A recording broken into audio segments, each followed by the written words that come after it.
Hello my friends and fellow VEDSies. Gonna try and catch up today, we'll see how that goes. And as part of trying to catch up, I'm not going to do the longer video, or most likely a longer video, that I had planned to do for the 24th. Instead, I thought I could talk a little bit about this. No, not the candle. This is not the manifestation of being disorganized. This is actually an organizational system, believe it or not. It is my physical TBR, which is short for to be read list. I have a digital list which includes all of the books I've read so far in the year, which month I've read those books in, what books I would like to acquire, and what books are in the pile. And I thought it could be fun to go through the pile, see what's been here, see what's been here for a while, what's new, what I'm hoping for with these books, and just have a little fun. So there is a monthly queer reader meetup in Akron, which is like a 45-minute drive from here, but when D&D is not occurring on the same Saturday, I like to go because it is a really nice community and it's a fun time, and it is in a joint coffee shop bookstore, so sometimes I get a book. Mysteries are a genre I find really fun. I find them to be good palate cleansers, and so I always like to have a few fun, lighter mysteries ready to go. I missed the perks of being a wallflower craze. Like, I was very aware of it, but I wasn't allowed to participate in it when it was happening. But there's that open psychometrics quiz that takes characters from all sorts of media and grades you on which ones you're the most like, and I have gotten Charlie repeatedly in my top 3 over the years, and so I think I need to read the book.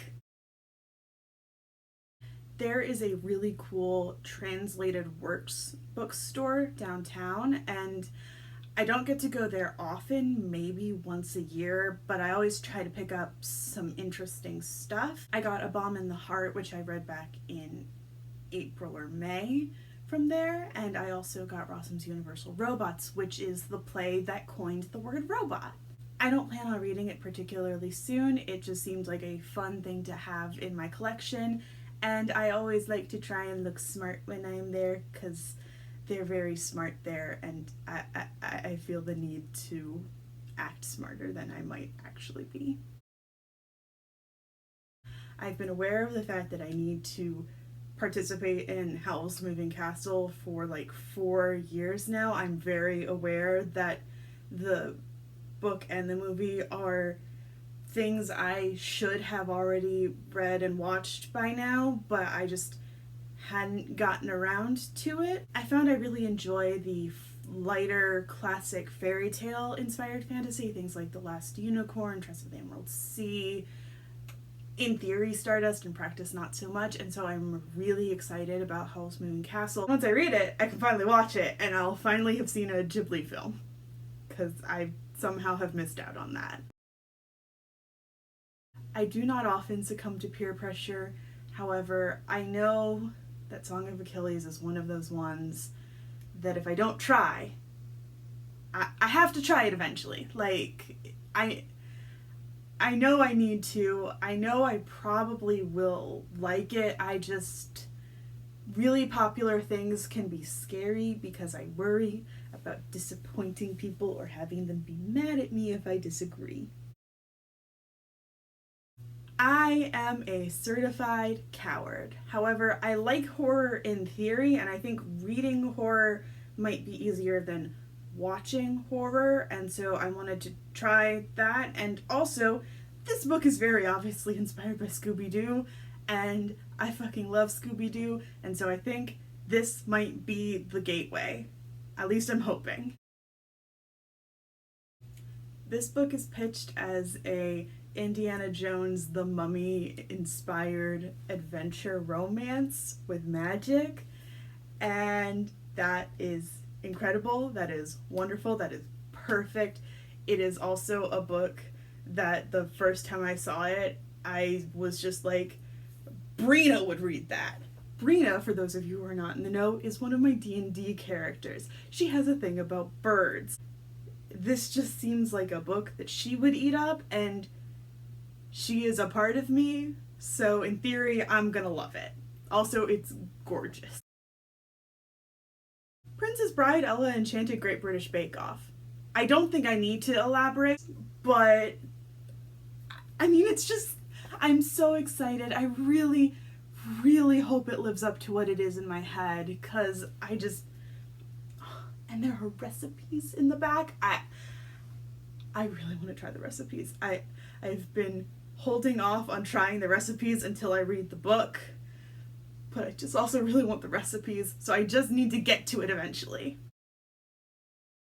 This is the second in the Ice Cream Parlor Mystery series, which is actually a book that takes place locally. Like, the series is set in Chagrin Falls, which is like 20 minutes from me. Like, this is where in high school we would go roller skating. I really enjoyed the first one. I found it really charming.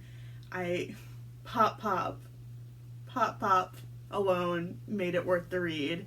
And so I am really, really excited and really, really hopeful that the second one is just as good.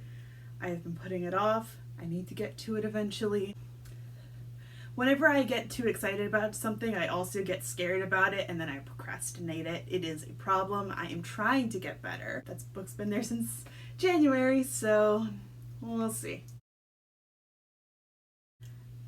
I got this book at Costco. I picked it up because the cover was pretty and my mom said, "Oh, it's only $11.99. Do you want it?" And I said, "Sure, why not?" I don't have plans to get to it anytime soon. I bought it right before surgery thinking that I was going to be reading a lot while I was recovering, not realizing that the combination of stitches in my neck and all liquid diet would mean that I both did not have the mental capacity and could not bend my neck without pain, so I didn't get nearly as much reading done as I had hoped. So that one might just sit there for a while. I bought this book because the cover was gorgeous and the premise sounded intriguing, but honestly, I've tried to read it multiple times. The first few pages have not grabbed me.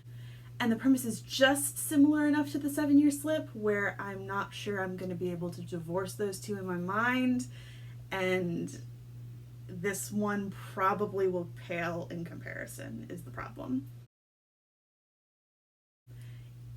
Even if I was not writing a Selkie mermaid novel, underwater academia with letter writing sounds so on brand that I absolutely needed to get this book.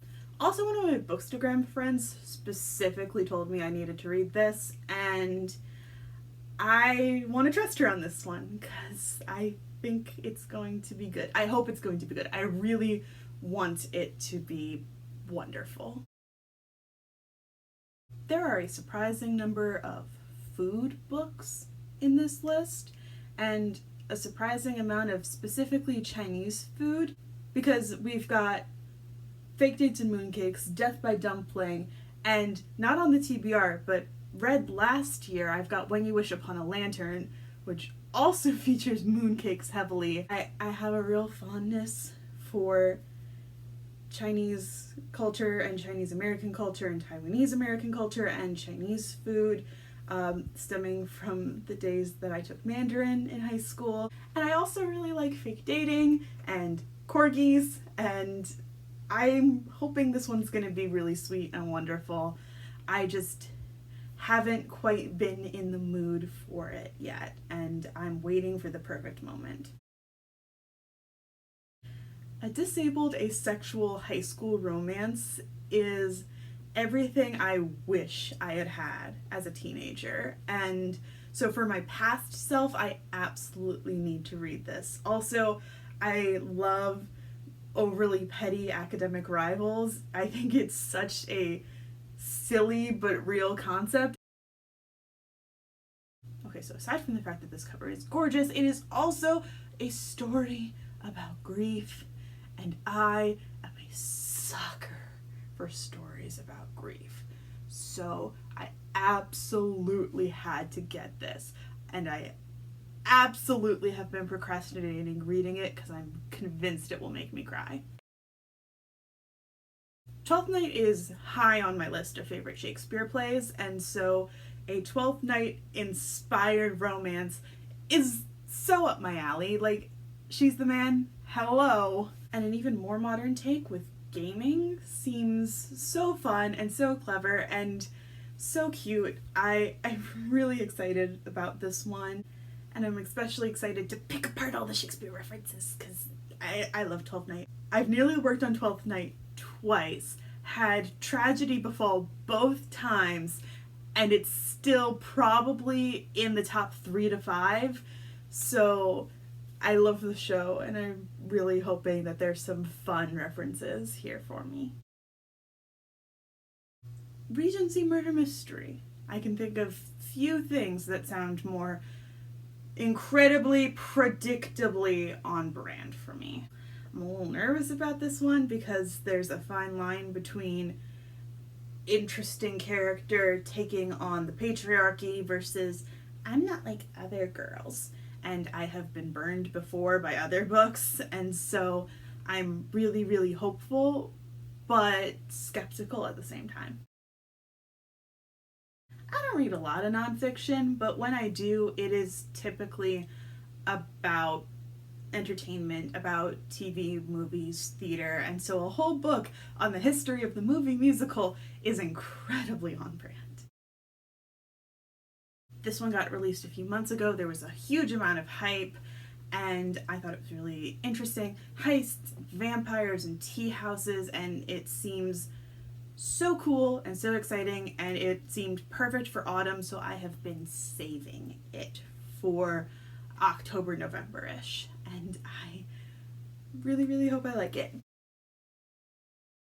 Addie LaRue is on here because I feel like everybody needs to read Addie LaRue according to the interwebs, and I don't have reason to believe I would dislike it, and so I have it. I have not read it in the year I have owned it. One of these days I will probably get around to it, but I just haven't felt super motivated to do so. But those are all of the books on my physical TBR.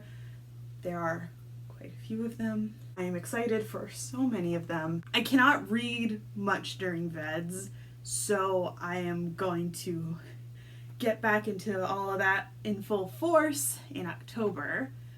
Very exciting. Have you read any of these? Are you looking forward to reading any of these?